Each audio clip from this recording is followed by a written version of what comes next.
প্রস্তাবনা দিচ্ছেন। শ্রীকৃষ্ণ ব্রজেন্দ্রনন্দ বললেন, কেন যুদ্ধ করতে চাও? বলে, একমাত্র তুমি বাকি আছো, তোমাকে হারাতে পারলে আমি অধীশ্বর রূপে নিজেকে ঘোষণা করব। ভগবানকে সামনে দিয়ে একটা প্রস্তাবনা দিয়ে দিল, তোমাকে পরাজিত করতে পারলে আমি ত্রিভুবন ত্রিলোক বিজয়ী হব। কত বড় স্পর্ধা, কত বড় তার গৌরব যে ভগবানকেই প্রস্তাবনা দিচ্ছে। বলেন, শুনুন আমার বিজয় গাথা শুনুন। ভগবানকে শোনাচ্ছেন মদন, প্রাকৃত মদন, কাম। পৃথিবীর সমস্ত কীট পতঙ্গ প্রাণীকে কামের দ্বারা আমি পরাজিত করেছি, তারা জয় করতে পারেনি। এরপরে শুনবেন, দেবতা, গন্ধর্ব, কিন্নর, মানুষের কথা বাদ দিন, তারা তো কামময় হয়ে এই মনুষ্য জন্ম, বিবেক, চেতনাকে নষ্ট করে বারবার জন্ম মৃত্যু অভিশাপে পতিত হচ্ছে। আপনি শুনবেন, আমি চন্দ্র, ইন্দ্র, এদেরকে পরাজিত করেছি। যুগ যুগান্তর যোগী ঋষি মুনিদের আমি পরাস্ত করেছি। এমনকি আমার পিতা, আমার জন্মদাতা থেকেও আমি পরাজিত করেছি। কামের জন্ম সৃষ্টিকর্তা ব্রহ্মা, তো ব্রহ্মারই পুত্র এরা, ব্রহ্মাই সৃষ্টি করেছে, কিন্তু আমি ব্রহ্মা আমার পিতাকেও পরাস্ত করে দিয়েছি। এবার এর মহিমাটা দেখুন, বীরত্বটা দেখুন। গোবিন্দকে বর্ণনা করছেন, ভাগবতের কথা এটি। আমি আমার পিতাকেও পরাস্ত করেছি। সৌভরী মুনির কথা মনে আছে আপনাদের? বৃন্দাবনে কালীয় হ্রদে 10,000 বছর যমুনার তলে ভজন করছেন। 10,000 বছর যমুনার তলে। উপরে দৃশ্য দেখলে কাম আসতে পারে, ইন্দ্রিয়ের চপলতা চঞ্চলতা আসতে পারে, ভোগের দিকে দৃষ্টি দিতে পারে। তাই জলস্তম্ভন বিদ্যার দ্বারা, অনুশীলন যৌগিক ক্রিয়ার দ্বারা 10,000 বছর সমাধিস্থ সৌভরী মুনি বৃন্দাবনের যমুনার তলে। 10 বছর পর সমাধি ভেঙে চোখ যখন উন্মিলন করলেন, দুটো মাছের রমণ ক্রিয়া দেখে তার ভিতরে কাম জেগে গেল। কাম কৃষ্ণকে বলছেন, আমার বীরত্ব শোনো। এরপরে সে মানধাতার 50টা মেয়ে বিয়ে করলো, 500 সন্তান উৎপাদন করলো। কিন্তু পুরানো ভজনের মহিমার বিবেক জেগে গেল। আবার ছেড়ে ভজনে এসেছিল বটে, তবে বহু সময় সে নষ্ট করলো, পরাস্ত হলো। ভগবান, সৌভরীর মতো মুনিকেও আমি পরাস্ত করেছি, আমার পিতা ব্রহ্মাকেও আমি পরাস্ত করেছি। আরো শুনবেন, আমি ভগবান শঙ্করকে কামের দ্বারা পরাভূত করতে পারিনি বটে, কিন্তু ক্রোধ এনে দিয়েছে। আর ক্রোধ আসাটাই তো তার সমাধি ভঙ্গ হলো। ভগবান শিবকে আমি ক্রোধ এনে দিতে পেরেছি, তার সমাধি ভঙ্গ করতে পেরেছি। কিন্তু মনে মনে বনের কোণে, জলের তলে, অলক্ষ্যে ব্রহ্মা, অন্যান্য লোকে ঋষিমণিদের আমি পরাস্ত করেছি। কিন্তু মাঠের যুদ্ধ তোমার সাথে আমার, এসো। যুদ্ধটা মাঠে হলে, প্রাঙ্গণে হলে বীরত্ব বোঝা যাবে। এই কাম গোবিন্দের সামনে প্রস্তাবনা দিচ্ছে, তাহলে আমাদের সামনে কিভাবে আসে? আমাদের এর হাত থেকে রক্ষার আমাদের উপায় কি? এদের কাছে অনন্ত জীবন পরাজিত হব, মনুষ্য জন্মটা শেষ করে দেব। আমাদের নির্ভয় বা অভয় কখন আসে? ভগবান বললেন, সত্য সংশুদ্ধি।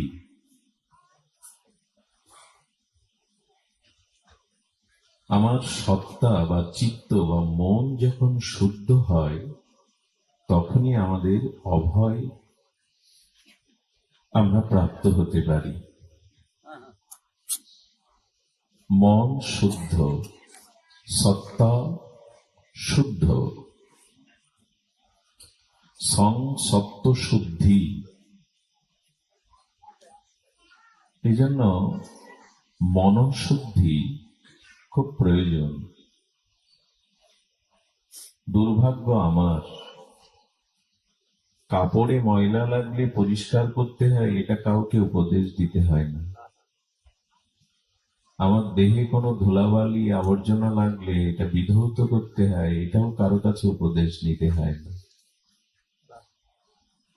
ঘরের রংটা নষ্ট হয়ে গেলে রং যে আবার লাগাতে হয়, এটাও প্রেরণা দিতে হয় না। ঘরের মধ্যে নিত্য ধুলাবালি জমে যায়, তাই প্রতিদিন ঘরটা ঝাড়ু দিয়ে পরিষ্কার করতে হয়, এটাও বলা লাগে না। অন্যের প্রেরণা ছাড়াই এগুলি আমরা পরিষ্কার করি, অথচ অনন্ত জন্মের মনটা কামনা বাসনা ভোগে অশুদ্ধ, তাকে পরিমার্জন করার চেষ্টা করি। ভগবান বললেন এই জন্য সত্য সংশুদ্ধি,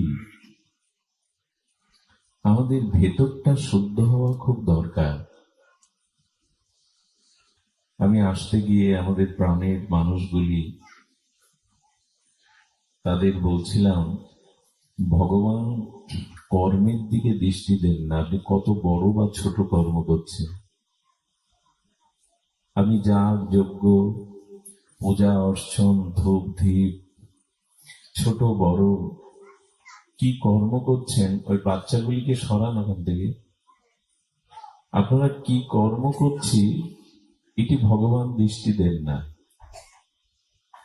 ভগবানের দৃষ্টি অন্যখানে। ভগবান দৃষ্টি দেন যে কর্ম করছে তার মনের ভাব কেমন। ভগবান ভাবনাটাকেই লক্ষ্য করে।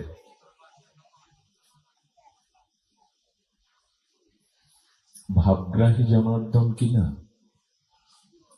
আপনি কোন ভাবেই কর্মটি করছেন, আপনার ভেতরের সত্তার ভাব কেমন, এটি ভগবান লক্ষ্য করে। আপনার ছোট বড় কর্মের দিকে বা আয়োজনের দিকে, যাগযজ্ঞের দিকে, এদিকে দৃষ্টি দেন না, ভাবই গ্রহণ করেন ভগবান। তাই আমাদের মনের শুদ্ধতা যতদিন না আসছে, ততদিন আমরা নির্ভয় হতে পারবো না। অভয় সত্য সংশুদ্ধি। এই জন্য শ্রীকৃষ্ণ চৈতন্য মহাপ্রভু এই প্রেমাবতার, তিনি তার শিক্ষাষ্টকের প্রথম যে শব্দ জীবকল্যাণে আমাদের দান করেছেন, সেই শব্দটির সাথে এই শব্দ একীভূত হয়ে গেছে। চেত দর্পণ মার্জন, চিত্তটাকে মার্জন করো। শিক্ষাষ্টকের মহাপ্রভুর এই মহাবাণীর প্রথম শব্দটি এসেছে চেত দর্পণ মার্জন। চিত্তরূপ দর্পণে ময়লা জমে আছে বিষয় বাসনার, তাকে মার্জন করো।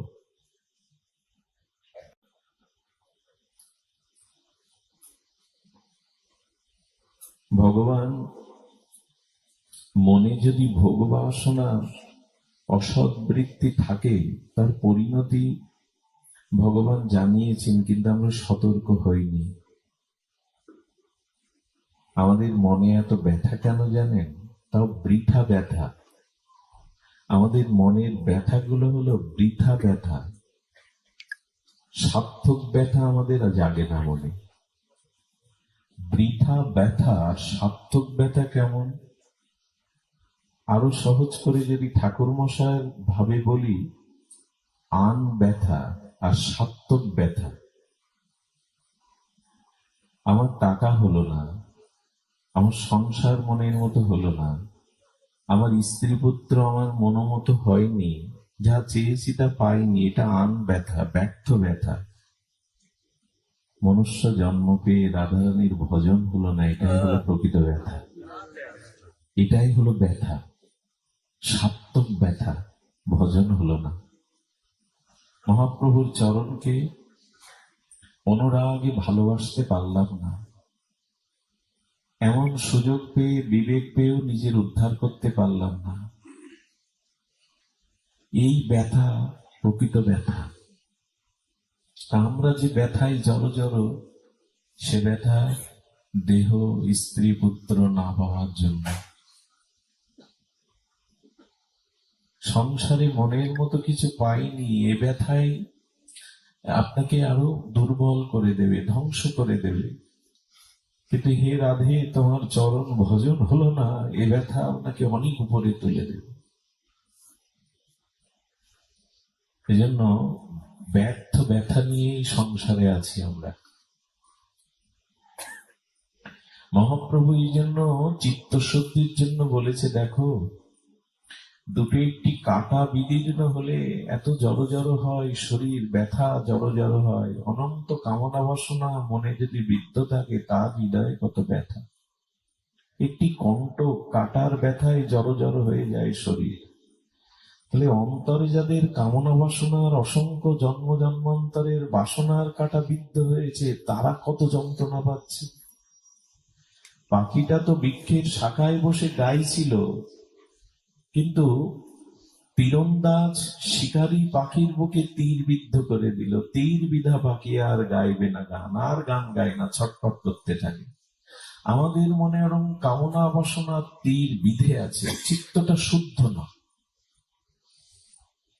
ভগবান সতর্ক করে বলেছেন এই গীতাতে, যে হি সংস্পর্শ যা ভোগা দুঃখ জনয় এই বতে আদ্যন্তবন্ত কন্তে ও নতেশ রামতে বোধা।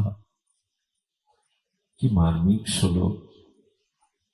আচ্ছা, ভগবান বললেন যে হি সংস্পর্শ যা ভোগা, সংস্পর্শজনিত প্রপঞ্চ ভোগের দ্বারা তোমার জীবনে দুঃখ আসবে, পতন আসবে, ধ্বংস আসবে ভোগের দ্বারা। কোন ভোগ?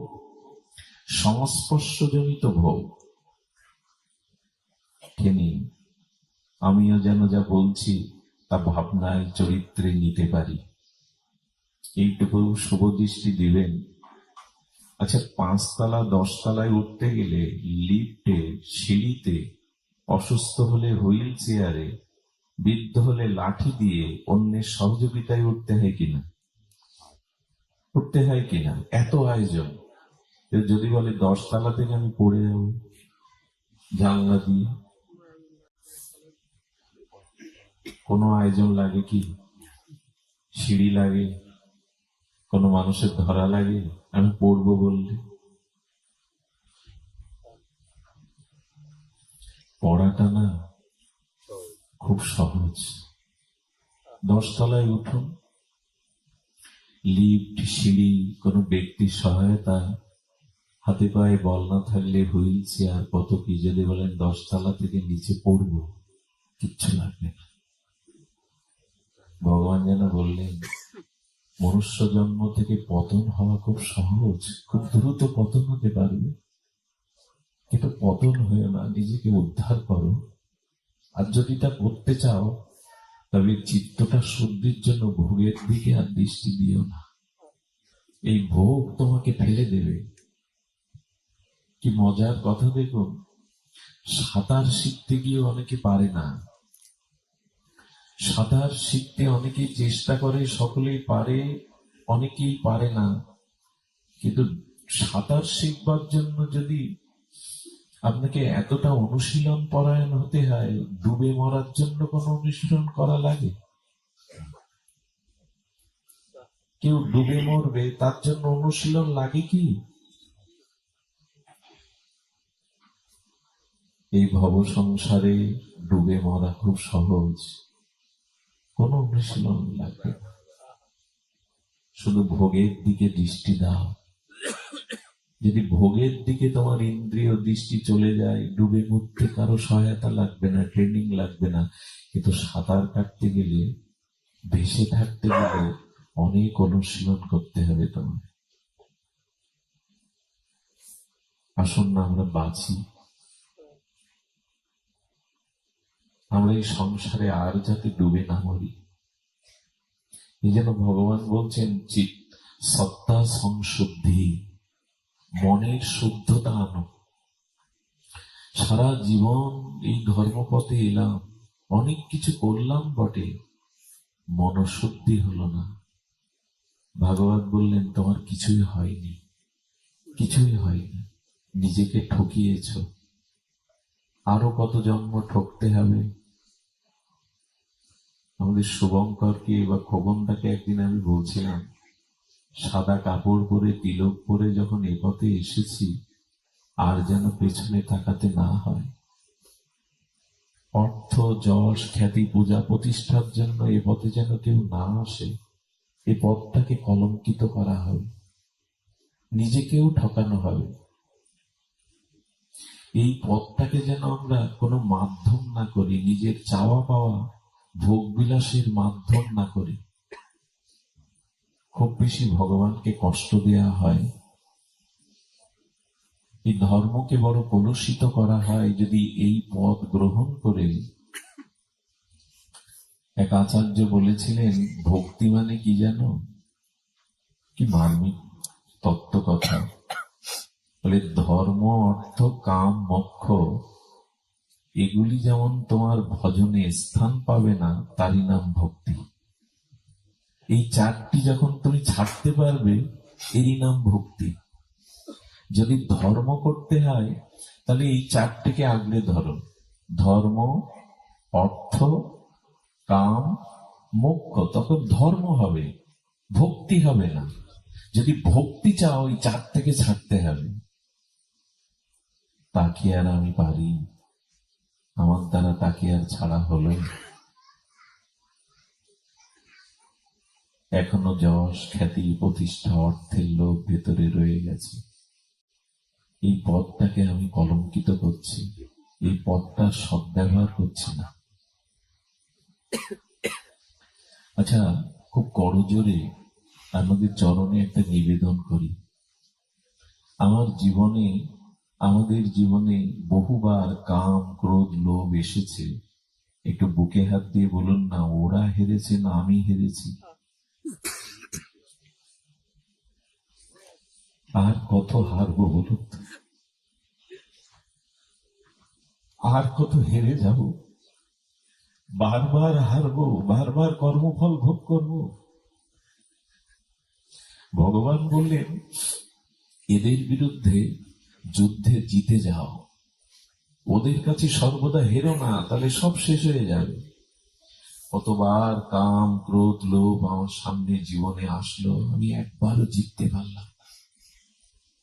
সব সময় সর্বজন্ম হেরে গেছি।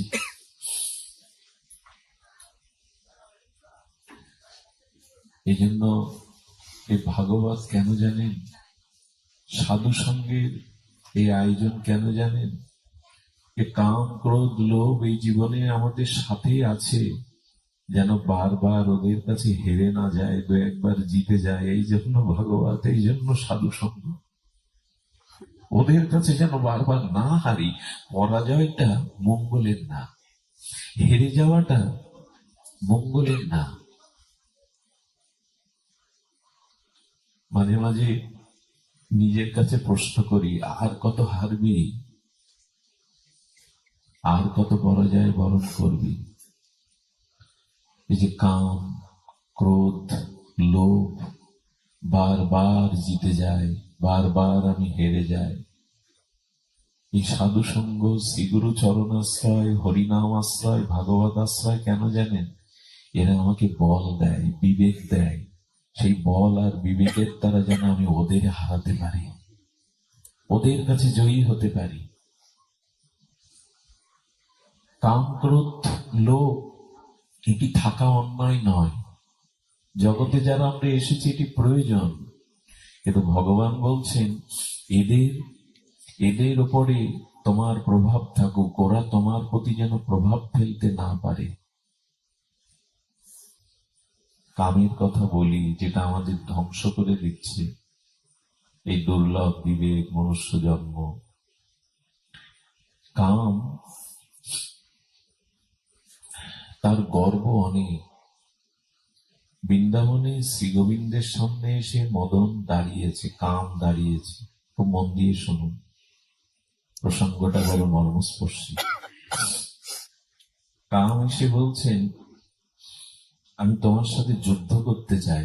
ভগবানকে প্রস্তাবনা দিচ্ছেন, শ্রীকৃষ্ণ ব্রজেন্দ্রনন্দ বললেন, কেন যুদ্ধ করতে চাও? বলে, একমাত্র তুমি বাকি আছো, তোমাকে হারাতে পারলে আমি অধীশ্বর রূপে নিজেকে ঘোষণা করব। ভগবানকে সামনে দিয়ে একটা প্রস্তাবনা দিয়ে দিল, তোমাকে পরাজিত করতে পারলে আমি ত্রিভুবন ত্রিলোক বিজয়ী হব। কত বড় স্পর্ধা, কত বড় তার গৌরব যে ভগবানকেই প্রস্তাবনা দিচ্ছে। বলেন, শুনুন আমার বিজয় গাথা শুনুন। ভগবানকে শোনাচ্ছেন মদন, প্রাকৃত মদন, কাম। পৃথিবীর সমস্ত কীট পতঙ্গ প্রাণীকে কামের দ্বারা আমি পরাজিত করেছি, তারা জয় করতে পারেনি। এরপরে শুনবেন, দেবতা, গন্ধর্ব, কিন্নর, মানুষের কথা বাদ দিন, তারা তো কামময় হয়ে এই মনুষ্য জন্ম, বিবেক, চেতনাকে নষ্ট করে বারবার জন্ম মৃত্যু অভিশাপে পতিত হচ্ছে। আপনি শুনবেন, আমি চন্দ্র, ইন্দ্র, এদেরকে পরাজিত করেছি। যুগ যুগান্তর যোগী ঋষি মুনিদের আমি পরাস্ত করেছি। এমনকি আমার পিতা, আমার জন্মদাতাদেরও আমি পরাজিত করেছি। কামের জন্ম সৃষ্টিকর্তা ব্রহ্মা, তো ব্রহ্মারই পুত্র এরা, ব্রহ্মাই সৃষ্টি করেছে, কিন্তু আমি ব্রহ্মা আমার পিতাকেও পরাস্ত করে দিয়েছি। এবার এর মহিমাটা দেখুন, বীরত্বটা দেখুন। গোবিন্দকে বর্ণনা করছেন, ভাগবতের কথা এটি। আমি আমার পিতাকেও পরাস্ত করেছি। সৌভরী মুনির কথা মনে আছে আপনাদের?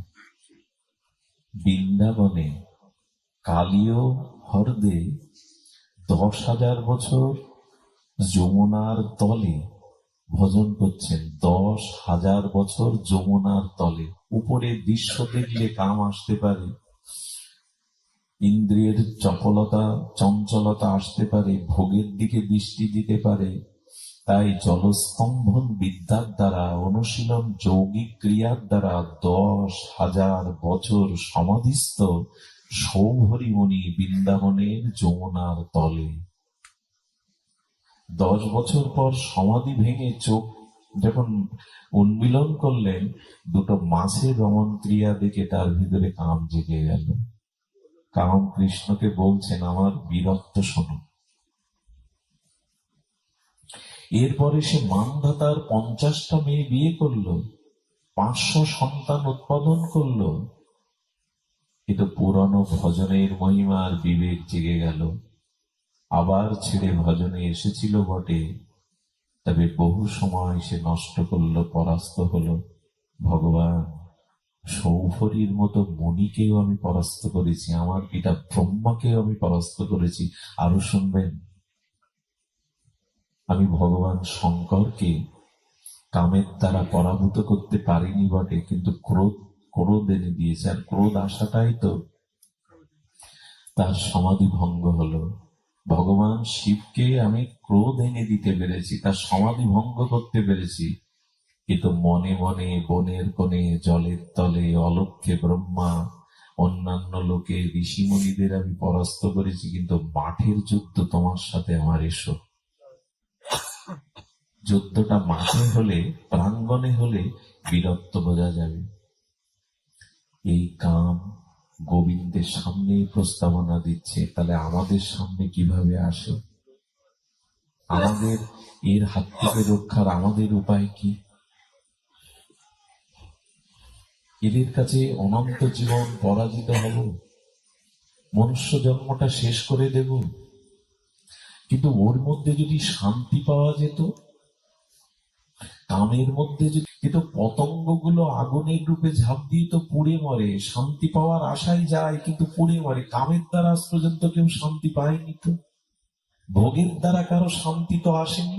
তবুও যাব, তবুও ঝাঁপ দিয়ে মরবো, তবুও পরাজিত হবে। এরকম জন্ম পেয়ে, এরকম সদ্গুরুদেব পেয়ে, হরিনাম পেয়ে, ভাগবত পেয়ে, ধাম পেয়ে, প্রসাদ পেয়ে, তুলসী তত্ত্ব পেয়ে, বৈষ্ণব তত্ত্ব পেয়ে, এত ভাগবত কথা শ্রবণ করে, এত হরিনাম শ্রবণ করে, তবুও হেরে যাব। কৃষ্ণ বললেন, তবে এসো, আমি তোমায় আহ্বান করছি, ফাঁকা মাঠে আসবে।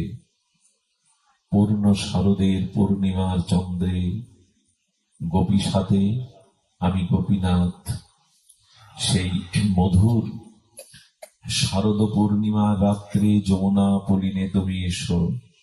তবে আমিও তোমায় তর্জনী উসিয়ে বলছি, মদন, আমাকে না, আমার সাথে ব্রজসুন্দরী গোপীদের মনেও যদি তুমি কামের ভাবনা উদয় করতে পারো, আমি তোমার কাছে পরাজিত। পারবে না তুমি, আমাকে নয়, ব্রজসুন্দরী গোপীর মনে তিল পরিমাণ কাম যদি তুমি উদয় করতে পারো, আমি তোমার কাছে স্যারেন্ডার করব, কিন্তু জানি তুমি পারবে না।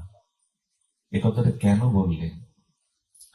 একমাত্র ভগবানের চরণকে নিষ্কপটে যারা আশ্রয় করেছে, তারাই কেবল এই কাম জয় করতে পারে, আর কেউ না। বলেন, আমাকে না, ওই সুন্দরী ততি ব্রজ সুন্দরীদের মনেও তুমি কাম জাগানোর সামর্থ্য রাখো না। শ্রীকৃষ্ণের না, ব্রজ গোপিকাদের চিত্তেও কাম দেহ বাসনা ছিল। এজন্য যদি জিততেই হয়, এই পরাশত্রু, এই পতনকারী কামের হাত থেকে যদি জিততেই হয়, এক ভগবানের চরণ আশ্রয় ছাড়া কোনো উপায় নেই। ওই চরণ নেই আমাদের শরণাগতি এলেই, না হলে বললাম তো, ঋষি মুনি ব্রহ্মাদি কিন্নর গন্ধর্ব যক্ষ রক্ষ কেউ রেহাই পায়নি। শুধু এই জন্য সত্য সংশুদ্ধি অভয়ম, গীতার একটি শব্দ এর অতল স্পর্শী সাগরের মতো গভীরতা। চিত্ত শুদ্ধি যা হয় তাই করতে হয়। বারবার ওদের কাছে হেরে যাওয়া, এটা অপমান, এটা ব্যর্থতা। তবে একটু কথা বলি, আমাদের যুগল উপাসনায় ওখানে কাম নেই কেন জানেন? খুব মার্মিক কথা, হৃদয় দিয়ে শুনছেন বিদায় এ কথা চিত্তে আসছে। আমাদের যুগল উপাসনার মধ্যে, রাধা মাধবের মধ্যে, প্রিয়া প্রীতমের মধ্যে, ব্রজ সুন্দরী গোপীদের সাথে গোপীনাথের মধ্যে কামের সম্বন্ধ নেই কেন জানেন? ওখানে পুরুষ বা প্রকৃতি তত্ত্ব নাই। যেখানে নারী এবং পুরুষ, প্রকৃতি এবং পুরুষ, এই ভেদ থাকে, এখানে এই দুর্বার অভিশাপ কাম এসে উপস্থিত হয়। একটু যদি নিচে নেমে স্থূল অর্থে আমরা ব্যাখ্যা করি, এখানে মায়েদের পাশে মায়েরা বসেছে, আর বাবাদের পাশে বাবারা বসেছে। এই যে পুরুষের পথে পুরুষ বসেছে, এই সজাতীয় বোধে তাদের মধ্যে কোনো প্রতিক্রিয়া হচ্ছে না। কিন্তু যখনই নারী এবং পুরুষ এই ভেদ করে বসবেন, কোনো না কোনো বিকার মনে এসে যেতেও পারে। তার মানে যুগল মানে রাধা মাধব বা গোপীনাথের মধ্যে পুরুষ প্রকৃতি ভাব নেই। বলে দেখছি যে একজন নারী একজন পুরুষ দেখা যাচ্ছে, তো বলে দেখা গেলে কি হবে? ওখানে প্রেম আছে, কাম নেই কেন যেন? ওখানে নারী পুরুষ তত্ত্ব নাই তো। রাধা কৃষ্ণ এক আত্মা দুই দেহ ধরি, শব্দগুলো দেখুন। আত্মা এক, দেহ দুটি, কেউ পুরুষ না কেউ নারীও না। কিন্তু নারী শরীর যে দেখছি রাধারানীর গোপীদের, বলে দেখছি তা মানলো কি করে? বলে দেখছো, কিন্তু তত্ত্বে তো তা নয়। নারী পুরুষ থাকলে সেখানে কামের অভিশাপ আসবেই, কিন্তু দুইজন প্রকৃতি হলে, দুইজন পুরুষ হলে, ওরা দৃষ্টান্ত দিয়েছেন দুর্বার কামের অভিশাপ নেই। কারণ সৃষ্টিরও আগে কাম সৃষ্টি হইতো, সৃষ্টির পরে, সৃষ্টির বহু পূর্বে একই শক্তি, একই আত্মা। যেমন মটর দানা, ছোলা বা মটর দানা, এই যে চানা ছোলা, এটা জলে ভিজিয়ে রাখুন। জলে ভিজালে ওই জলের পরশে কিছুটা স্ফীত হয়, তারপরে একটা সাদা অঙ্কুর বেরোয়, ওই অঙ্কুরের থেকে দুটো দল বেরোয়, কোনোটা ছোট বড় না। আচ্ছা, ওই দল দুটোকে জিজ্ঞেস করুন তো, কে নারী আর কে পুরুষ? একই তো। আচ্ছা, ওই দল, ওই যে সাদা অঙ্কুর আবার ওর ভিতরে ঢুকিয়ে দিলে আস্তরণ, অর্থাৎ ওর উপরে সোলার উপরে যে খোসা ওইটা আবরণ দেওয়ার পরে কি দেখা যায়? দুটো দল দেখা যায়। আমি যা বলতে চাইছি তা একটু ভেতরের কথা। যখন ওই অঙ্কুরটা আবার ভেতরে দিয়ে দিলেন, অঙ্কুর থেকে যে দল ওটাও আর ভেতরে দিয়ে দিলেন, আর ওই ছোলাটা আস্তরণ অর্থাৎ খোসা দিয়ে আবার ঢেকে দিলেন, দুটো দল দেখা যায়? বাইরে থেকে মনে হয় না একটা, ওর মধ্যে কিন্তু দুটো দল আছে, ওর মধ্যে দুটো পার্ট আছে, কিন্তু আস্তরণ দেওয়া থাকলে কি দেখা যায়? একটাই। তেমনি আমাদের ব্রজের ভজনটা হল মানে পুরুষ প্রকৃতি। এই জন্য বৃন্দাবনে কোন পুরুষের প্রবেশ অধিকার। আমাদের এই মঞ্জরি ভাব কেন জানেন? ওখানে পুরুষ দেহে পৌঁছানো, কারণ দেহে পৌঁছালেই তো কাম এসে হাজির হবে। এই জন্য আমাদের অভিমান। বলে নারী মূর্তি কেন তাহলে? বলে নারী ছাড়া সেবা হয় না। যুগলের সেবা করতে গেলে নারীত্ব অভিমান লাগে, নারীত্বই সেবিত্ব, ওটা জোর করে পারা যাবে না। মা বোনরা ঘরে দুদিন না থাকলে সে ঘর নরক হয়ে যাবে, অগোছলা হয়ে যাবে। সেবাটা ওরাই বোঝে। এই জন্য যুগলের সেবা করতে গেলে আমাদের পুরুষ অভিমান নিয়ে ব্রজে যাওয়া যাবে না। সেখানে একমাত্র পুরুষ, অনাদিরাদি সর্বকারণের কারণ গোবিন্দ, আর আমরা সব প্রকৃতি। যদি প্রকৃতি হয় ওখানে কাম পৌঁছাবে কি করে? কিন্তু এটা ভেতরে শ্রীগুরু কৃপা ছাড়া, মহতের কৃপা ছাড়া আসবে না। এই জন্য যদি জয় করতে হয় তবে রাধা মাধবের যুগলের সেবিকা হতে হবে। সেবাব্রত নিয়ে যদি নারীত্ব অভিমান জাগে, দুর্বার অভিশপ্ত কাম আমাকে আর পতন ঘটাবে না। এই জন্য বারবার কাম ক্রোধ লোভ বারবার আমাকে পরাজয় করতে, আমাকে আহ্বান করে, আমাকে পরাজিত করে।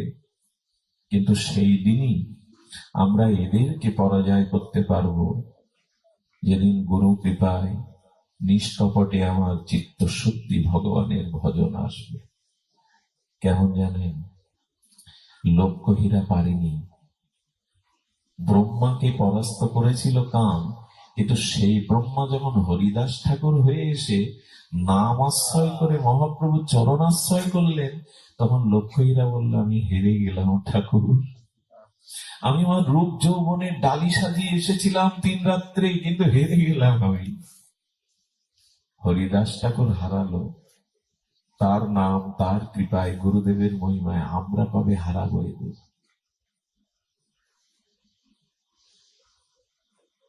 আমরা কবে হারাবো?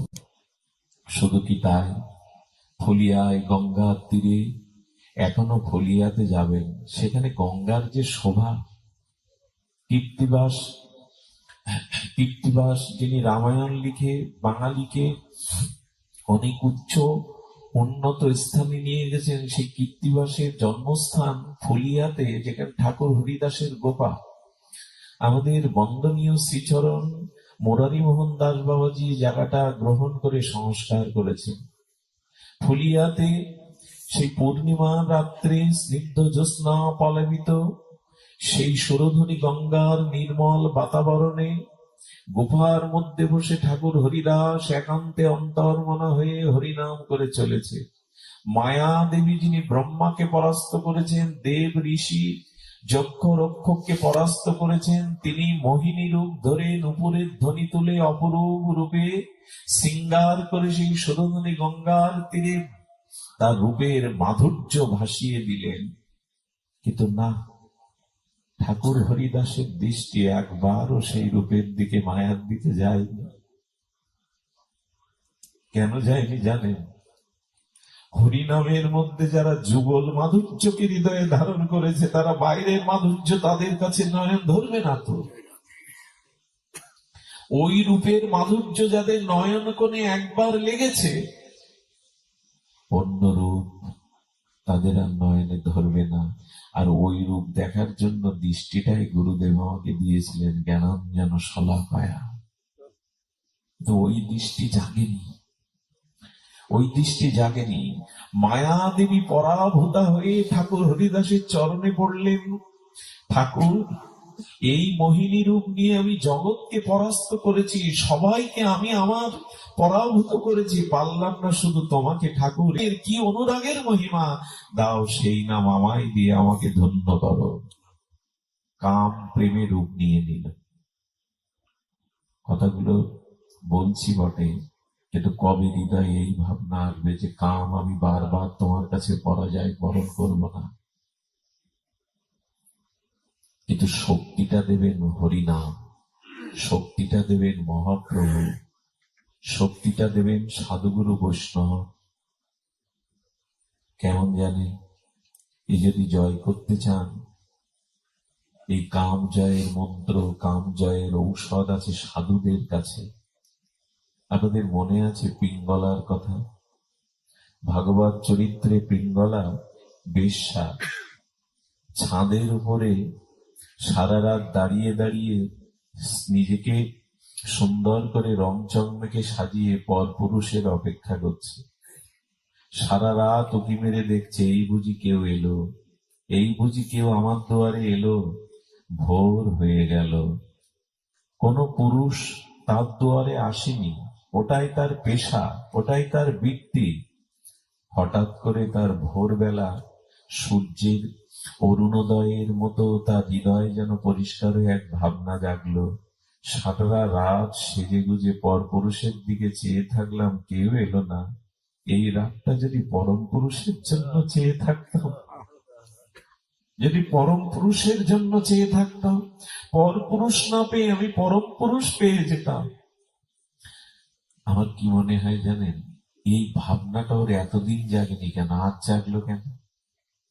এতদিন পরে এই পেশায় অনেকদিন আছে, জাগিনি, আজকে জাগলো কেন?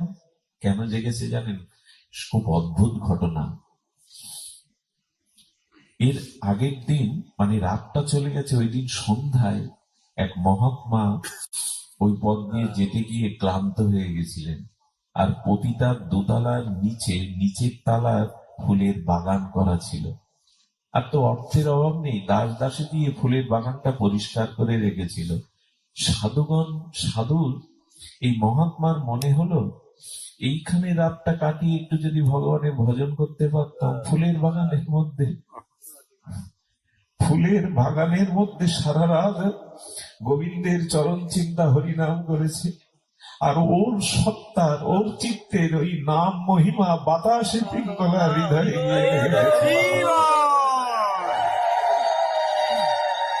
এতদিন তার এই ভাবনা জাগেনি কেন? যে পর পুরুষের জন্য পদ না চেয়ে থেকে যদি পরম পুরুষের জন্য চেয়ে থাকতাম, এই ভাবনা কেন জাগলো? ওই সাধু হৃদয়ের ভজনের অনুভূতিটা, বাতাসটাও গায়ে গিয়ে লেগেছে। সাধুগুরু বৈষ্ণবের কৃপা ছাড়া এটা জয় হবে। এক শিষ্য 6 মাস ধরে জঙ্গলে তপস্যা করেছে কাম জয়ের জন্য। 6 মাসে কি হয়েছে জানেন? গায়ে না উইয়ের ঢিবি হয়ে গেছে। ওই সমস্ত মাটি টাটি লেগে উইয়ের ঢিবি হয়ে গেছে। হাড়গুলো আছে কেবল, হাড়গুলোর মধ্যে সত্তা বলছি কি কাম জয় সাধনার দ্বারা হয়। গুরুদেবের চরণে গিয়ে প্রণত হয়ে বলছেন, গুরুদেব, হরিনাম এবং সাধনের দ্বারা আমি কাম জয় করেছি। নারদেরও মুখ পড়িয়ে দিয়েছিল এই কামনা। কার মুখ? নারদের। বিবাহের ইচ্ছা হয়েছিল মোহিনীকে দেখে। গোবিন্দ বলেছিলেন, তোমার মতো ভক্ত যদি আর তোমার মতো দেবর্ষিপাদ যদি ভক্তি বিতরণ না করে সংসারে আবিষ্ট থাকে, তো ভক্তি ধর্ম, নাম ধর্ম, প্রেম ধর্ম কে প্রচার করবে?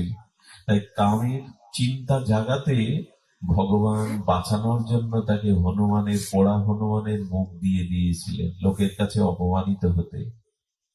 ভগবান যদি চান তবে এর হাত থেকে রক্ষা। আর ভগবানের প্রিয় কোনো সাধু যদি চান, গুরুদেব হেসে বললেন, না রে, সাধনার দ্বারা কাম জয় হয় না, হয় গুরু বৈষ্ণবের কৃপায়।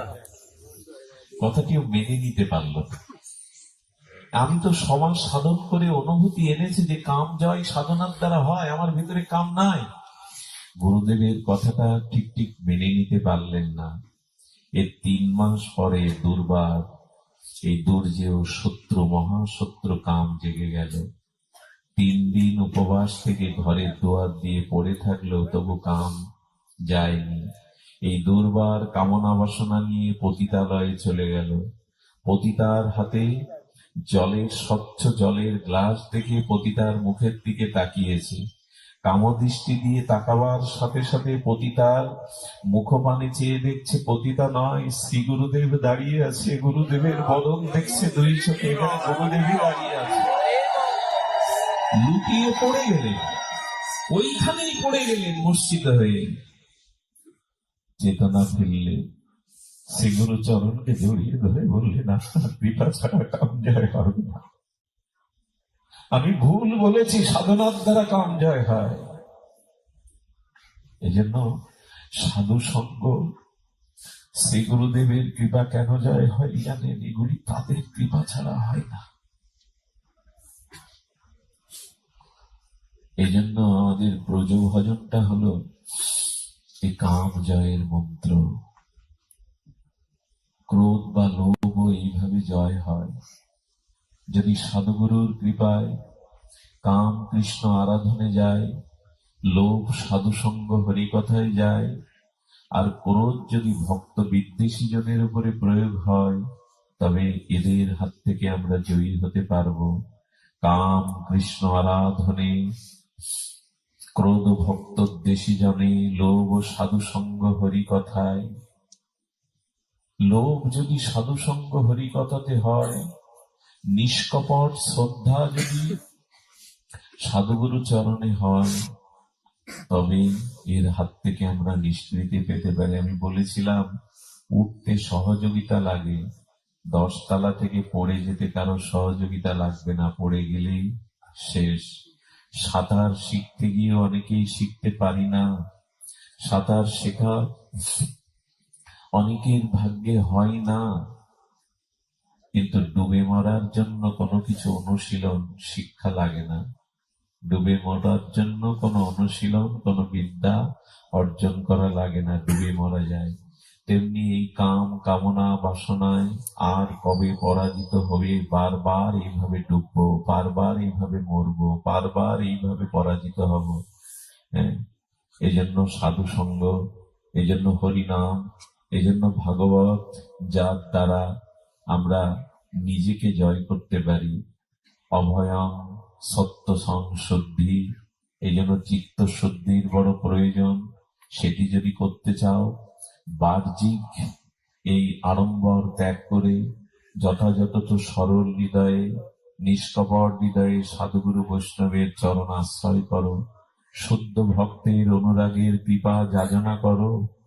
আর নিজেকে দেখুন, একটা জিনিস তো বলতেই হয়, আমরা ভজন রক্ষা করতে পারি না, কিন্তু ভজন রক্ষার জন্য যে কবচ দরকার সেটা আমাদের দিয়ে দিয়েছেন গুরুদেব। গুরু মহারাজ বলেছেন তার প্রবচনে যে দেখুন, প্রত্যেকটি ইন্দ্রিয় তার প্রতিকূল শত্রু হতে রক্ষার জন্য তার আত্মরক্ষার কবচটা ওই ইন্দ্রিয়ের মধ্যে ভগবান দিয়ে দিয়েছে। খুব মার্মিক কথা।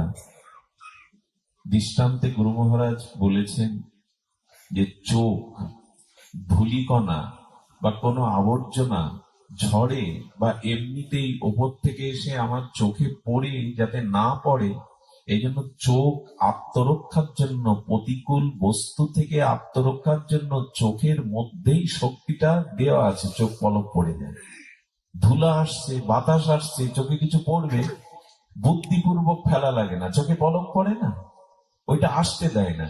কারণ ওই প্রতিকূল বস্তু থেকে রক্ষার জন্য চোখের মধ্যে ওই শক্তিটা দেওয়া আছে যে চোখটা পলক। আচ্ছা, অসাবধানে ঝড়ে এসে যদি বালু পড়েও, তবু চোখের মধ্যে শক্তি দেওয়া আছে ওটাকে দূর করা, জল ঝরে যায়। যতক্ষণ ওই বস্তু না বের হয় ততক্ষণ জল ঝরতে থাকে, বেরোলে তবে শান্তি। তেমনি কাম ক্রোধ এর থেকে রক্ষা পাওয়ার রক্ষা কবচ গুরুদেব দিয়ে দিয়েছে। কিন্তু সেই কবচ আছে তো, কর্ণের কবচ যতদিন আছে ততদিন কর্ণকে বধ করা যাবে না। গুরু মহারাজ বললেন, এই ভজনের প্রতিকূল অবস্থা থেকে রক্ষা পাওয়ার কবচ হলো হরিনামের সাথে সাথে দৈন্যটা বজায় রাখা। দৈন্যই হলো কবচ। যদি দৈন্যতা থাকে, দীনতা থাকে, তো রক্ষা পেলেন। আজ এটার বড় অভাব। আমি বড়, আমি শ্রেষ্ঠ, আমি পণ্ডিত, আমার মতো ব্যাখ্যাতা এই জগতে কে আছে, আমাকে না ডাকলে কি অনুষ্ঠান সার্থক হয়? রক্ষা কবচ হারিয়ে পতনকেই ডেকে আনছি। দয়া করে সব অবস্থায় দৈন্যটা রাখুন, এটা আপনাকে রক্ষা করবে।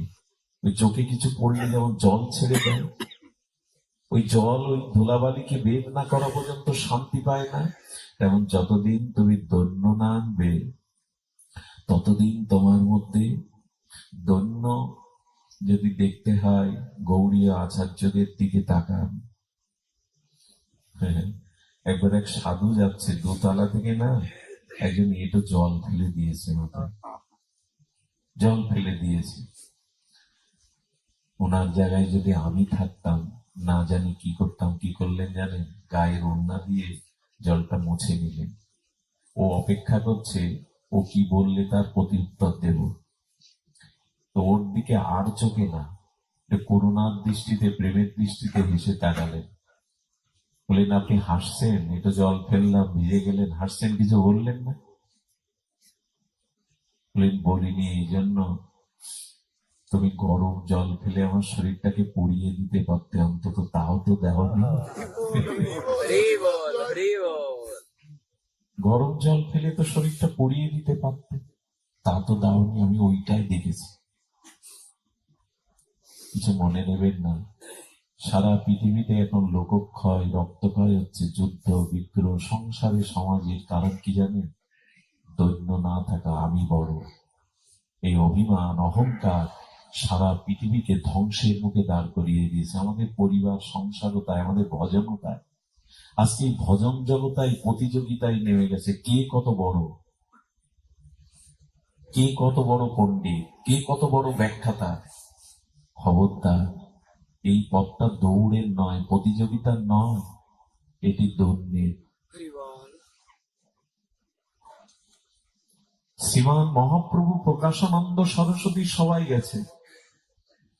5000 শিষ্য পরিবেষ্টিত ব্রহ্ম তেজ যার মধ্যে প্রকাশিত, প্রকাশানন্দ সরস্বতী, সেই সবাই গিয়ে মহাপ্রভু এক ব্রাহ্মণকে সাথে নিয়ে গিয়ে ভক্তরা চরণ ধুয়ে যেখানে জলটা কাদা হয়ে গেছে ওখানে বসে পড়েছে মহাপ্রভু। একবার ভাবুন না, বলছি তো, কিন্তু আমরা পারবো তো? স্বয়ং শ্রীকৃষ্ণ চৈতন্য মহাপ্রভু বসেছেন ভক্তদের পা ধোয়া কদ্দমাক্ত ওই জায়গায়। প্রভুর মধ্যে অনন্ত কোটি জ্যোতি পুঞ্জ প্রভা প্রকাশিত হচ্ছে, যেন অনন্ত কোটি নারায়ণের, ভগবানের অঙ্গ জ্যোতি প্রভা প্রকাশ হচ্ছে। প্রকাশানন্দ দেখে বললেন, এমন জ্যোতি কোনো মানুষের হতে পারে? শিবা, আপনি হেয় জায়গায় কেন বসেছেন? আপনার জন্য আসন সুরক্ষিত। হেয় জায়গায় শ্রীপাদ আপনার বসা উচিত নয়। আসুন আসুন। উঠে গিয়ে হাত ধরে বসালেন। বলি, হেন জায়গায় কেন বসেছেন? হেয় জায়গায়। বলেন, 10 নাম সম্প্রদায়ের সন্ন্যাসীর মধ্যে আমার সম্প্রদায় আপনাদের থেকে অনেক নিচ, তাই শ্রেষ্ঠের সঙ্গে বসতে নেই বলে ধুলায় বসেছে। শুধু এই কথা বলে আপনাদের কাছে প্রশংসা অর্জন করব, চোখের জল দিয়ে আপনাদের মন ভেজাবো, এসব আচরণ নেব না। দম্ভ, দাম্ভিকতা, অভিমান এটি ভজনকে নষ্ট করে দেয়। জানেন, আমাদের হাতে কিছুই নেই। আমি গতকাল বলছিলাম, আমার ভগবানের চরণে সমর্পণ করা ছাড়া আমার নিজস্ব কিছু করার নেই। আমি কিন্তু খুব জোর দিয়ে কথাটা বলছি, আপনি যদি বলেন আমি কিছু করতে পারি, আমার কিছু করার আছে, আমি দ্বিমত পোষণ করবো, পারবেন না। আমার কিছু করার নাই, এই জগতে কোনো কিছুই আমার হাতে নাই। ভগবান এই জন্য বলছেন তোমার কিছু কর। আচ্ছা, এই জন্ম নিয়েছি বলেই তো রোগ শোক মৃত্যু জরা ব্যাধি ভোগ করছি। কেউ যদি মনে করেন জন্ম নেওয়াই হলো এই জরা ব্যাধি মৃত্যু যন্ত্রণা অপমান কষ্ট ভোগ করছে, আমি আর জন্ম নেব না, জন্ম না নেওয়াটা আপনার হাতে? একটু কথা বলুন, আপনার হাতে? আপনি চাইলেই জন্ম এড়াতে পারবেন, আর জন্মাবো না,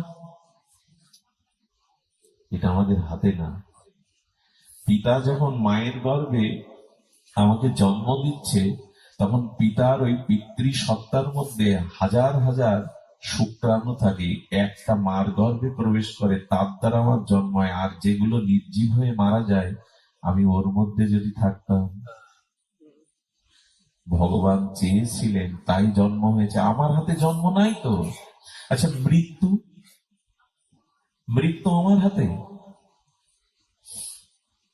আমি আমার জামাইবাবুকে নিয়ে আইসিইউতে 10 দিন না 11 দিন ছিলাম, আজও আছি। যদিও তাকে বাইরে বের করার জন্য কি দেখতাম জানেন? আমি 10টা দিন রাত্র ওইখানেই পড়েছিলাম এবং অনুভব করছিলাম, প্রতিদিন সাধু সঙ্গ পাওয়া অভ্যাস, ওখানে বসে বসে একটা জিনিস অনুভব করছিলাম। একটা নদীতে ছোটবেলায় দেখেছি, নৌকায় পাল তুলে আর কাগজের ফুল তৈরি করে মাইক বাজিয়ে যন্ত্র সঙ্গীতের দ্বারা নববধূকে নিয়ে বরবধূ নৌকায় ভেসে চলেছে, ঠিক তার সামনে দেখতাম ভেলায় করে একটা লাশও ভেসে যাচ্ছে। এই হলো সংসার। দেখতাম কোন সধবা রমণী স্বামী হারিয়ে বিধবা হয়ে নদীর ঘাটে শাঁখা সিঁদুর ভাঙতে মুছতে গেছে, আবার দেখতাম ওই বিবাহের গঙ্গাবরণের জন্য ওই একই ঘাটে কেউ গেছে। দেখতাম পূজার পরে প্রতিমার বিসর্জনের ঘটটা কেউ নদীতে ফেলতে গেছে, ওই ঘাটে আবার মঙ্গল ঘট ভরার জন্য, অধিবাসের ঘট ভরার জন্য গেছে। এরই সংসার। 3-4 জন করে মারা যেত, তাদের মুখের দিকে তাদের হাহাকার দেখে মনে হতো মৃত্যু আমাদের হাতে নেই।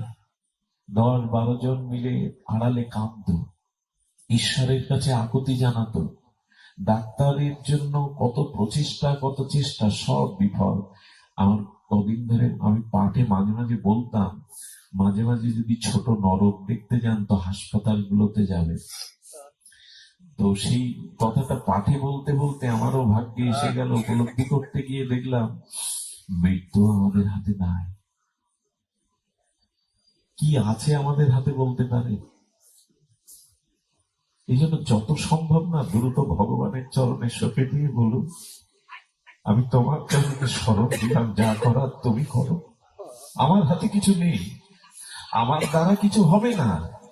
এটাই হলো সমর্পণ। মৃত্যুর একটা কথা আমাদের প্রিয়, আমাদের জজ দাদা গৌতম দাকে আমি বলতে বলতে আসছিলাম কাল দাদাকে। এক সুফি সাধক, সুফি বোঝেন তো, যারা গুরুবাদে বিশ্বাসী, এই সুফি সাধক, তার সন্তান ছিল না, স্বামী স্ত্রী তাদের উপরওয়ালার কাছে, স্রষ্টার কাছে কত প্রার্থনা মানত করে যমজ দুটো সন্তান পেয়েছিল। যমজ সন্তানকে তারা বড় করলো, ছেলে দুটোর বয়স 12 বছর যমজ। এই 12 বছরে কি নিয়ম জানেন? স্নান করবে তার পিতা, সেই সাধক সন্তানদের নিয়ে আহার করতে বসলে ওদের দুই ভাইকে দুই পাশে বসিয়ে আহার করবে। তো আহার এবং নামাজ উপাসনা ওই দুজনকে নিয়েই উনি করতেন। এই নিয়ম কখনো বাড়ি থাকতে ব্যত্যয় হয়নি। 12 বছর যখন ওদের বয়স পূর্ণ হয়েছে, একদিন স্নান করতে গিয়ে বলছে ওদের ডাকো, ওরা একটু দূরে খেলতে গেছে, আজ তোমার সাথে স্নান করতে যেতে পারবে না। মনে করেছে খেলতে গেছে, আজ একটু অনিয়ময় হোক। এসে যখন ভোজন করতে বসেছেন, নামাজ পড়তে বসেছেন, তখন বলছে ওরা কই, ডেকে দাও, ওদের সারা তো আমি প্রার্থনা নামাজে বসি না। বললাম না, ওরা দূরে খেলতে গেছে, আজ নামাজটা তুমিই পড়ো। আহার করতে গিয়ে বলছে এবার অন্তত ডাকো, ওদের ছেড়ে তো আমি মুখে অন্ন কখনো দেয়নি। একই উত্তর, ওরা দূরে আছে, আজ আসতে পারবে না, সেবা নিয়ে নাও। স্বামীকে সেবা নিয়ে যখন বিশ্রামে গেছে, কিছুক্ষণ বিশ্রামের পাশে গিয়ে স্ত্রী গিয়ে বলছে, তোমার কাছে একটা জিজ্ঞাসা ছিল, বলো। 12 বছর আগে একজন আমার কাছে একটি জিনিস রাখতে দিয়েছিল, উনি আজ আমার কাছ থেকে ওই জিনিসটা নিতে এসেছেন, চেতে এসেছেন, আমার দেওয়া উচিত কিনা। স্বামী ঘুম থেকে বিছানা থেকে উঠে বললেন, উচিত কিনা মানে? 12 বছর আগে তোমার কাছে একটা জিনিস রেখেছে, সে আজকে চাইছি 12 বছর পর, নির্বিধায় তাকে আগে দিয়ে দেওয়া উচিত, দিয়ে দাও, এটাই কর্তব্য। স্ত্রী স্বামীর হাত ধরে সাদা কাপড়টা উল্টিয়ে দুই ভাইয়ের লাশ দেখিয়ে বলছেন, পরম পিতা 12 বছর আগে আমার কাছে ওদের রাখতে দিয়েছিল, 12 বছর পরে ওদের চেয়ে নিয়ে গেছে, দেওয়া উচিত কিনা বলো। একদিকে চোখে জল ঝরছে, আর একদিকে মনের ভিতরে আনন্দ হচ্ছে। তুমি এতটা বুঝেছ? সত্যিই তো, পরম পিতা ভগবান আমাদের কাছে ওদের রাখতে দিয়েছিল, 12 বছর পরে তার জিনিস সে নিয়ে গেছে, এতে তো আমাদের বেদনা পাওয়া উচিত নয়। হাতে কিছু নেই, কথাটা অনেক সান্ত্বনা পেয়েছিলাম। এটাই হয়, আমাদের হাতে মৃত্যুও নাই। একবার কি হয়েছে জানেন? যমরাজ কাশীতে, বারাণসীতে এই মুক্তি তীর্থে ভগবান শঙ্করকে প্রণাম করতে গেছে। প্রণাম করতে গিয়ে দেখে গরুর ওখানে দাঁড়িয়ে, ভগবানের বাহন গরুরকে দেখে বলছেন, আপনি এখানে? বললেন, ভগবান বিষ্ণু এসেছেন ভগবান শঙ্করের সাথে সাক্ষাৎ করতে। বললেন, তাহলে একই সাথে শিব পূজা আর বিষ্ণু পূজা প্রণাম একই সাথে হবে, দুইজনকে যখন পেয়েছি। উনি মন্দিরে প্রবেশ করতে গিয়ে ছোট একটা পাখি বসেছিল, পাখিটার দিকে দৃষ্টি দিয়ে যমরাজ একটু হাসলেন। যম যদি কারো দিকে তাকিয়ে হাসে, তার প্রাণ তো টলে যায়। পাখিটা গরুরের কাছে এসে বলছেন, যম হেসেছে মানে আমার বুঝি আর পরমায়ু নেই, আমাকে বাঁচান। বলে, আমার কাছে যখন শরণাপন্ন নিয়েছি, তোকে মারবে কে, চল আমার আমার পিঠে ওঠ, কোটি কোটি মাইল দূরে কাল পর্বতে চূড়ায় ওকে রেখে এসছে, আর তোর ভয় নেই, এখানে কেউ আসতে পারবে না। গরুর গতিবেগে উড়ে এসে দুয়ারে যখন হাঁপাচ্ছে, একটু কষ্ট হয়েছে, অতি দ্রুত বেগে গেছে। যম বিষ্ণু ভগবান আমাদের শঙ্করকে প্রণাম করে বেরিয়ে আসতে দেখে বলছে, গরুর জি হাঁপাচ্ছেন কেন আপনি? বলেন, আচ্ছা আপনি একটু বলুন না, আপনি ভেতরে প্রবেশ করতে গিয়ে পাখিটাকে দেখে হাসলেন কেন? আপনার এই হাসি দেখে ভয় পেয়েও আমার স্মরণে এসেছিল, আর আমি ওকে কোটি কোটি মাইল দূরে কাল পর্বতে রেখে এসেছি যাতে ওর প্রাণের ভয় না থাকে। যমরাজ তখন হো করে হেসে উঠেছে। হেসে উঠে কি বলছে জানেন? আমি হেসেছিলাম তার কারণ কি জানেন? ওর মৃত্যু আজ কাল পর্বতে এক বিড়াল কর্তৃক ওর মৃত্যু ছিল এই মুহূর্তে। আমি হেসেছিলাম, ও যদি 30 বছর ধরে ওড়ে, তো ওই কাল পর্বতে ওর পক্ষে যাওয়া, ও বুঝি বেঁচে যাবে, আমার বিধান বুঝি লঙ্ঘন হবে। এখন দেখছি তুমি ওকে কালের সামনে দিয়ে এসছো, এতক্ষণ ওকে আক্রান্ত করেছে এই বনবিড়াল। আমাদের হাতে নেই তো, আমাদের হাতে কিছু না।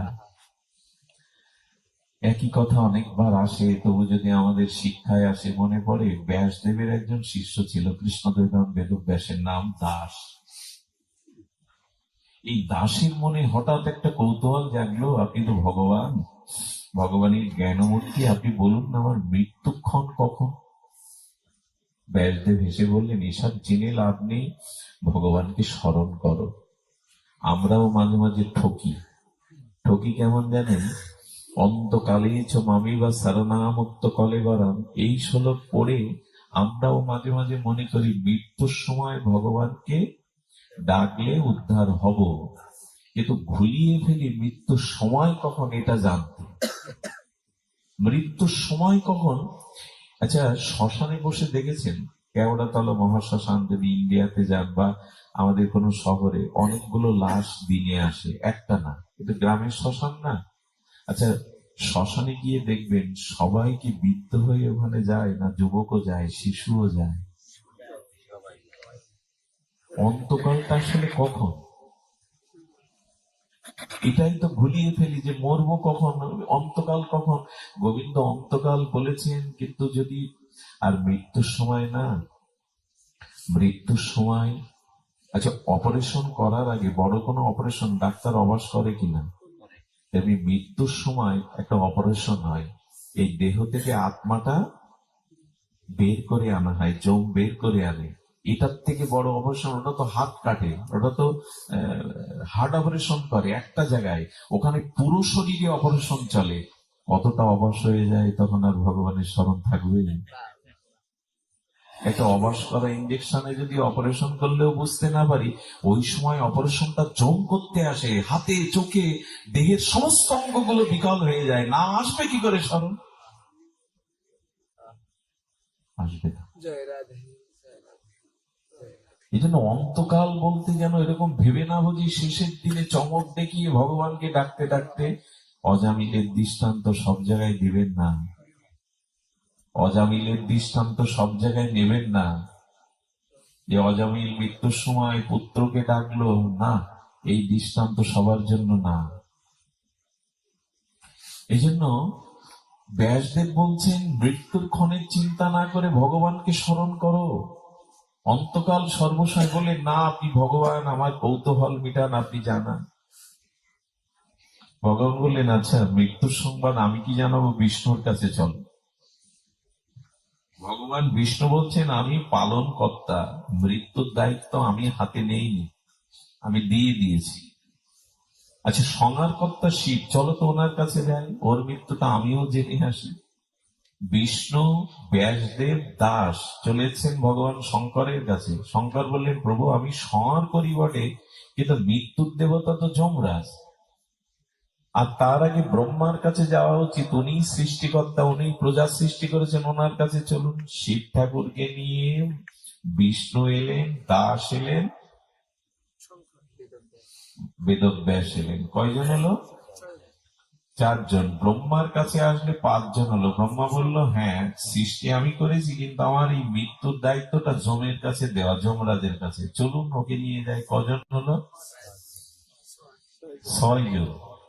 যমরাজকে বলছেন, দেখো তোর মৃত্যুক্ষণ কখন? বলে, হায় হায়। যমরাজ মাথায় হাত দিয়ে, সর্বনাশ, উনি ভগবানের সেবা করেন বিদায় আমি ওনার মৃত্যুটা একটু অন্যভাবে লিখেছিলাম, যে ভগবানের সেবা করছে, দীর্ঘদিন বাঁচুক।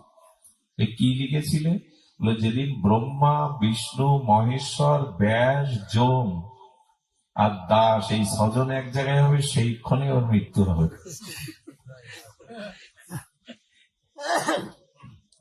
আমাদের হাতে নেই, কিচ্ছু নেই হাতে। এই জন্য আসুন, এত বাহাদুরি, এত দম্ভ, এত অভিমান না রেখে ভগবানকে বলি, আমাকে তোমার চরণে নিয়ে নাও। আমাদের অবস্থা কেমন জানি, কাল সকালে দেখবেন এই দৃশ্যটা, কোনো গাছের নিচে শুকনো পাতা পড়ে থাকে, থাকে কিনা? শুকনো পাতাকে বলুন তো, তুমি তোমার ইচ্ছায় পূর্ব দিকে, পশ্চিম দিকে যাও, যাবে বাবা? তো ঝড় তাকে যেদিকে নিয়ে যায়, উপরে নিচে, পূর্ব দিকে, পশ্চিম দিকে। শুকনো পাতার নিজস্ব ক্ষমতা নেই উড়ে যাওয়ার।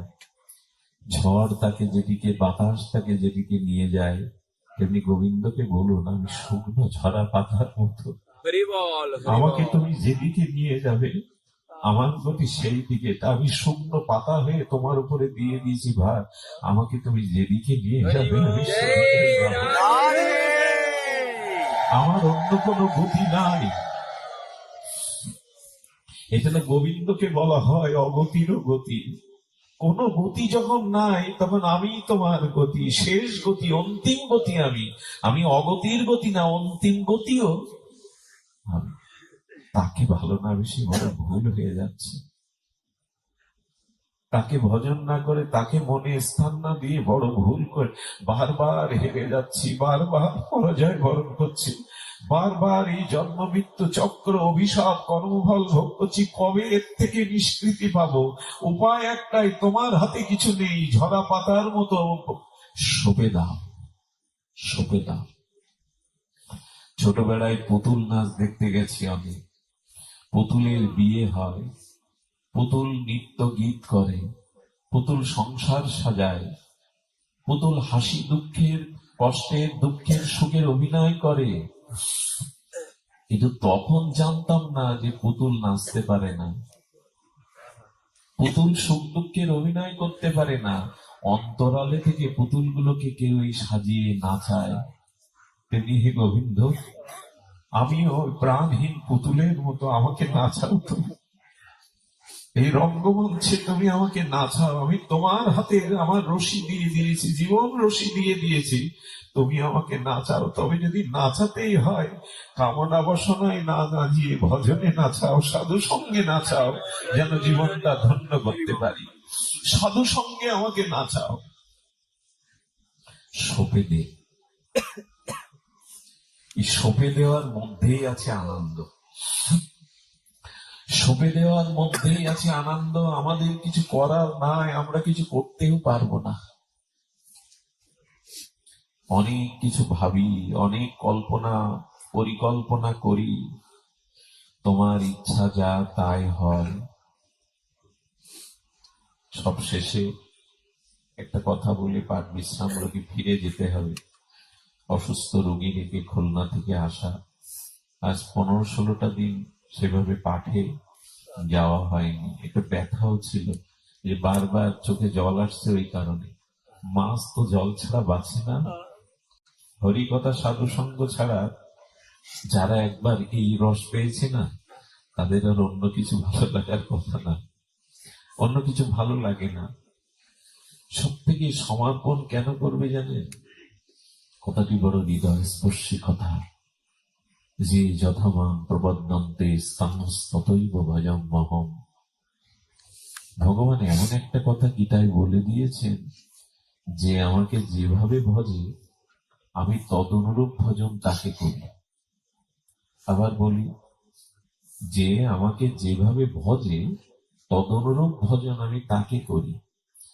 এক ভক্ত বলছেন, ভক্ত যদি গোবিন্দ বলে কাঁদে, এই কান্নার ভজন করে, তুমিও তার জন্য কাঁদো। যে যথামান প্রবদ্ধান্তে ততৈব ভজম মহ, যে তোমাকে যেভাবে ভজে তুমি তাকে সেইভাবে ভজো। এখন প্রশ্ন, গোবিন্দ তোমার জন্য যদি আমি গোবিন্দ বলে কাঁদি, তুমিও আমার মতো ভজন করে কাঁদবে? গোবিন্দ বললেন, আমার কথা কথা নয়, এটা 700 সনাতন প্রমাণ। কেমন জানো? একদিন হস্তিনাপুরে গভীর রাত্রে যুধিষ্ঠির মহারাজ তাকিয়ে দেখছেন কৃষ্ণ ফুপিয়ে ফুপিয়ে কাঁদছে। হস্তিনাপুরে যুধিষ্ঠিরের বড় শিশুরা কাঁদলে দেখবেন সহ্য হয় না, খুব ব্যথা লাগে। শিশুরা যখন কাঁদে না, বুকটা ফেটে যায়। কোন সাধুও যখন চিৎকার করে কাঁদে, তখনও মানুষ খুব ব্যথা পায়। অনেকেই সুখ পায়, এর প্রায় মানুষ ব্যথা পায়। সাধুর চোখের জল অন্যদের হৃদয়ে খুব লাগে। কিছু কিছু জিনিস আছে, দেখেন মুরারি মোহন দাস বাবাজি যখন নিতাই বলে কাঁদতেন, পুরো পরিবেশটাকে মনে অশ্রু সজল করে দিতেন, থমকে দাঁড়াতো। ওনাদের এক বিন্দু চোখের জলের মূল্য অনেক। তো যুধিষ্ঠির মহারাজ গিয়ে বললেন, কেন কাঁদছেন? এই মধ্যরাত্রে ফুপিয়ে ফুপিয়ে আপনার চোখে জল মানায়? জনার্দন, বাসুদেব ভগবান আপনার চোখে জল মানায়, আপনি কার জন্য কাঁদছেন? বললেন, সরসজ্জায় শুয়ে বিশ্বদেব গোবিন্দ গোবিন্দ বলে কাঁদছে। ওনার কান্নার বিপরীতে গোবিন্দ এখানে বসে কাঁদছে। পৃথিবীতে এমন কেউ পাবেন? আপনার অলক থেকেও আপনার জন্য কাঁদছেন, আর আপনিও তার জন্য একই সময় কাঁদছেন। গোবিন্দ বললেন, যে যেভাবে ভজে আমি তাকে সেইভাবে ভজি। বিশ্ব সরসজ্জার উপরে শুয়ে ওই যন্ত্রণার মধ্যে প্রতীক্ষা করছে, গোবিন্দ কবে তোমাকে দর্শন করব, একবার দেখা দাও, আমার সম্মুখে এসো। বিশ্বের সেই কান্নার বিপরীত ভজনে গোবিন্দ কাঁদছে। রুক্মিণী, সত্যভামা, জাম্বুবতী দ্বারকায় গোবিন্দের পালঙ্কতে যখন সকালে পালঙ্কটা বোঝাতে যেতেন, দেখতেন বালিশটা ভিজে গেছে, বিছানাটা গোবিন্দের চোখের জলে ভিজে গেছে।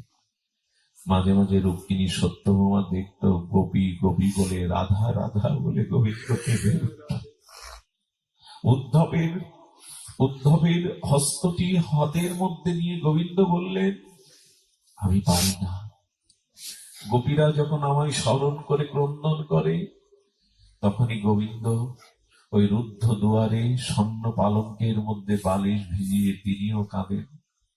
উদ্ধব মহারাজ মাঝে মাঝে দেখত গোবিন্দ গোবিন্দ দ্বারকার চিলেকুটায় উঠে বৃন্দাবনের দিকে তাকিয়ে কাঁদতেন, আড়ালে কাঁদতেন, চোখের জলটা মুছে ফেলতেন।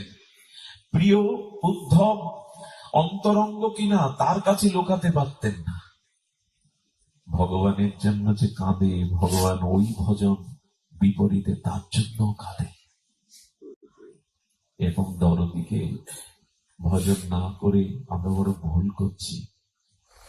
সংসারে একজনের চোখের জল অন্যের আনন্দেরও কারণ হয়।